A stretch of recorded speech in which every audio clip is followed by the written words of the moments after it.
Guys, आज की इस वीडियो में हम पढ़ने वाले हैं फीमेल रिप्रोडक्टिव सिस्टम को। ठीक है, तो फीमेल रिप्रोडक्शन की ये है एनसीईआरटी की लाइन, स्टार्टिंग की 1 से लेके 7 लाइन है ये। तो इसमें हमको ये फीमेल रिप्रोडक्टिव सिस्टम होता है, इसके हमने शॉर्ट नोट्स भी हैं हमारे पास, जो कि है ये।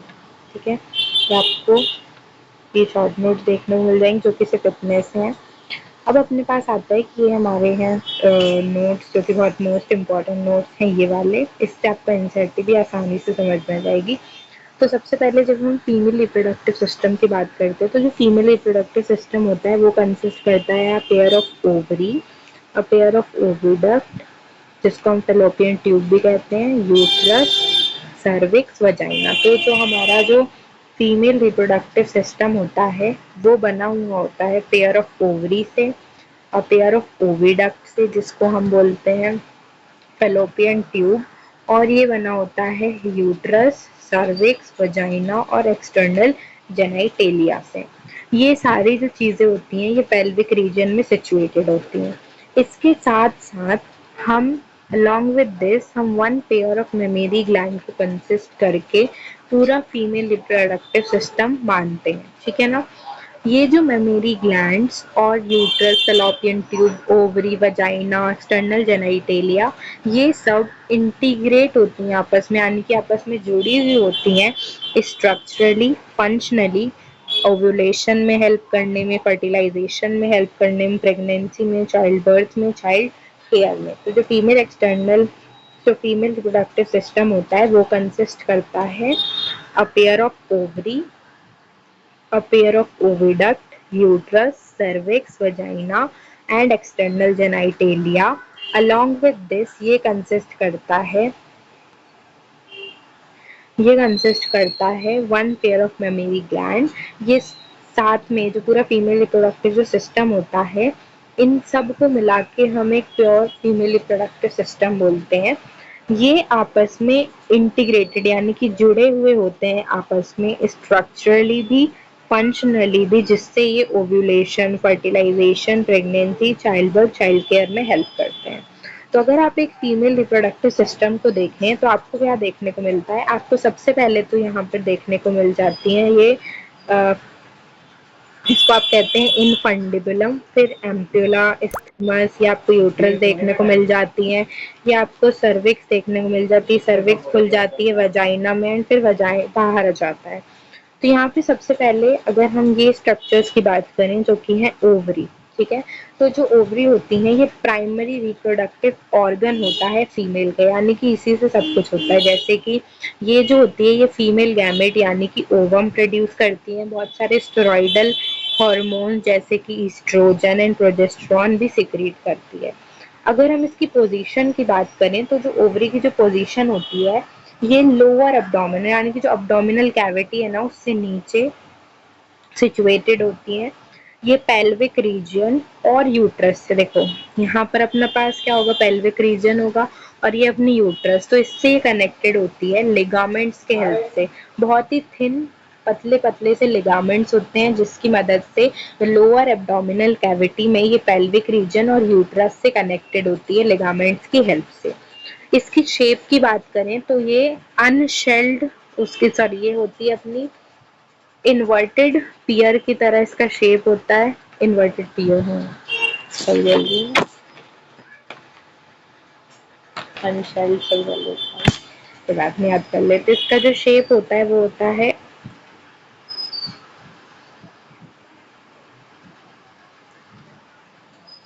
अनशेल्ड आलमंड की तरह, यानी कि छिला हुआ आलमंड, छिला हुआ बादाम की तरह इसका शेप होता है ओवरी का। इसकी जो लेंथ होती है वो 2 से 4 सेंटीमीटर की इसकी लेंथ होती है। लेंथ और शेप इसका याद होना चाहिए। अब ये जो ओवरी होती है ये थिन एपिथेलियल से कवर्ड होती है ओवरी, जो कि इनके ओवेरियन स्ट्रोमा को क्या करता है, एनक्लोज करता है। ओवेरियन स्ट्रोमा का मतलब है कि यहाँ पे देखो, यहाँ पे ओवेरियन स्ट्रोमा का मतलब हो जाता है ये, जैसे ये हमारी एक ओवरी है, कुछ इस तरीके का स्ट्रक्चर देखने को मिलता है। ओवरी के अंदर ये जो पूरा अंदर का जो माल होता है इसको हम कहते हैं स्ट्रोमा। स्ट्रोमा के दो पार्ट्स होते हैं, एक होता है पेरिफेरल कॉर्टेक्स और एक होता है इनर मेड्यूला। जैसे कि किडनी में होते हैं इनर मेड्यूला, आउटर कॉर्टेक्स, वैसे ही ओवरी में भी डिविजन होते हैं। और इस जो ये डिवीजन है पूरे को हम कहते हैं स्ट्रोमा। तो जो ओवरी होता है वो एक थिन एपिथेलियल से कवर्ड होता है, जो कि ओवेरियन स्ट्रोमा को क्या कर रहा होता है, एनक्लोज कर रहा होता है। यानी कि अगर ये हमारी ओवरी है और ये अंदर का है क्या है, स्ट्रोमा है, तो इसके बाहर क्या होगी, एक लेयर होगी थिन एपिथेलियल की, जो इसको प्रोटेक्ट करके रखती है। ठीक है ना। इसमें ब्लड वेसल्स वगैरह बहुत सारी चीजें हमको देखने को मिलेंगी। ठीक है, दो पार्ट्स होते हैं, पेरिफेरल पार्ट्स को कॉर्टेक्स कहते हैं, इनर वाले को मेड्यूला कहते हैं। सेकेंडरी रिप्रोडक्टिव ऑर्गन, देखो प्राइमरी था अपना क्या, ओवरी था, लेकिन सेकेंडरी जो कि मतलब जो कि एसेसरी एक तरीके से होते हैं, जो काम में आते हैं, वो है अपने पास fallopian tube, uterus and cervix. ठीक है। अब सबसे पहले अगर हम यूट्रस की बात करें, जिसको हम वूम भी कहते हैं, ठीक है ना, वूम को हिंदी में पता नहीं क्या कहते हैं, लेकिन इसको हाइस्ट्रा, वूम या फिर यूट्रस भी कहा जाता है। ये कैसी दिखती है, यूट्रस अपन को इन्वर्टेड पियर शेप देखने को मिलती है। ये सिचुएटेड होती है यूरिनरी ब्लैडर एंड रेक्टम के बीच में। ठीक है, यूरिनरी ब्लैडर और रेक्टम के बीच में। देखो कैसे, कैसे यूरिनरी ब्लैडर, ये है, यहाँ पे आएगा, हाँ गया, अरे यार, यहाँ ये देखो, यूरिनरी ब्लैडर अपने पास है, ये यूरिनरी ब्लैडर और रेक्टम के बीच में, ये अपने पास क्या है, ये रेक्टम है, ये है अपने पास यूरिनरी ब्लैडर।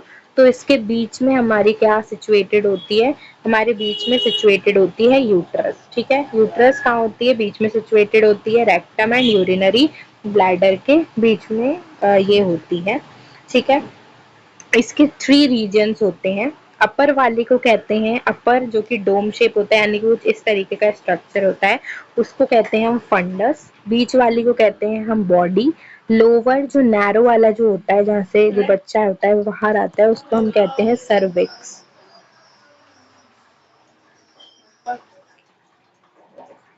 उसको हम कहते हैं सर्विक्स। ठीक है।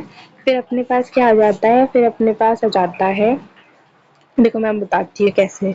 यहाँ पे देखो, डोम शेप, ऐसा कुछ होता है डोम शेप। तो डोम शेप जो होता है उस स्ट्रक्चर को हम कहते हैं फंडस।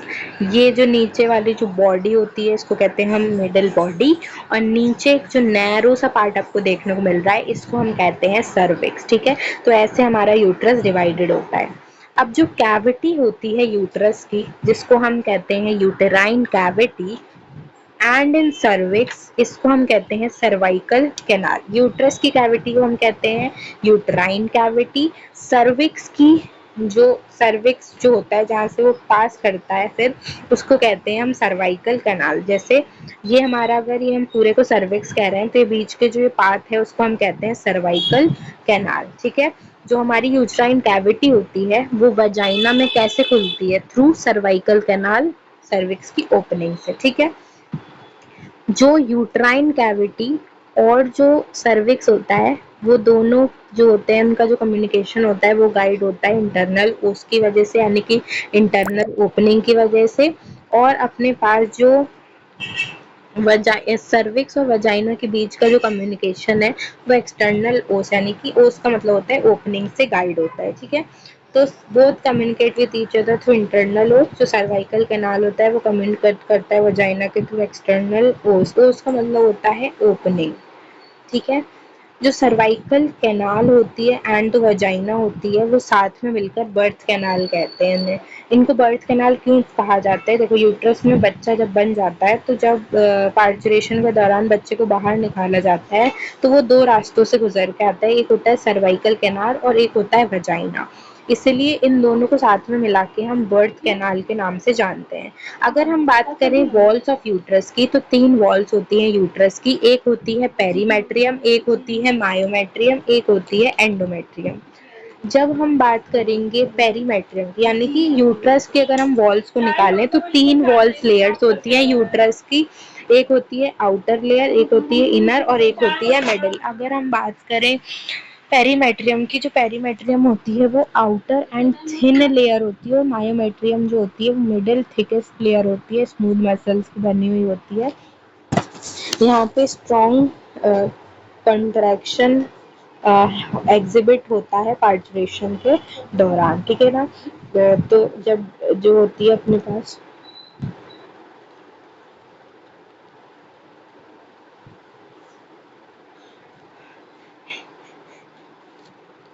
एंडोमेट्रियम जो होती है ये इनर ग्लैंडुलर लेयर होती है। ग्लैंडुलर क्यों कहा है, क्योंकि बहुत सारी सिक्रेशंस देती है जिससे इम्प्लांटेशन के लिए बहुत सारी सफिशिएंट कंडीशंस मिल जाती हैं। सारे जो साइक्लिक चेंजेस होते हैं मेंस्ट्रुअल साइकिल के, ये सारी इस लेयर में ही होते हैं, ठीक है। तो डिलीवरी के टाइम पे जो मायोमेट्रियम होता है उसमें हाई कॉन्ट्रैक्शन होता है, जिसकी वजह से जो बेबी होता है वो नीचे आ जाता है। देखो कैसे समझोगे आप, ये अपने पास ये डायग्राम है, बहुत सिंपल हमने बनाया है इसको। तो यहाँ पे अगर आप देखोगे तो यहाँ पे 3 लेयर्स होती हैं। ये जो आपको सबसे बाहर ग्रीन वाली जो देखने को मिल रही है, इसको अपन कहते हैं पेरीमेट्रियम। उसके अंदर पिंक वाली जो आपको हार्ड मोटी सी लेयर देखने को मिल रही है, उसको हम कहते हैं मायोमेट्रियम। ये आपको जो इनर यूट्रस में देखने को मिल रही है वो अपने पास होती है एंडोमेट्रियम, ठीक है।